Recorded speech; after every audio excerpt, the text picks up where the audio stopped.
ఎవరుంటారు చెప్పండి? మీరు ఒక్కసారి నన్ను దీవిస్తే 100 ఏళ్ళు నేను పసుపు కుంకాలతో చల్లగా ఉంటాను. నన్ను ఆశీర్వదించండి.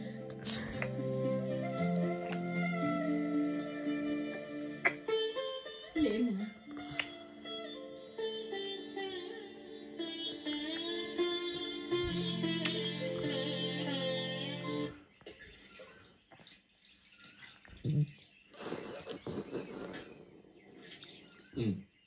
తెరుచుకోండి.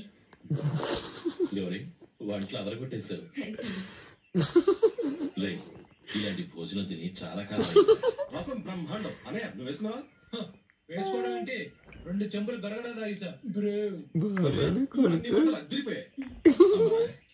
కూరల్లో మసాలా పొడి వేసావా, మసాలా నూరి వేసావా? నూనె వేసాను బావగారు. అది అందుకే అంత రుచిగా ఉంది. నేను చెప్పేగా.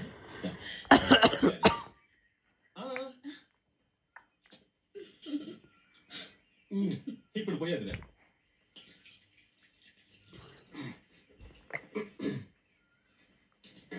అన్నయ్య ఏమండి మరిది గారు, నా వంట గురించి మీరేం చెప్పలేదే? దోసకాయ కొంచెం చాలా బాగుందండి.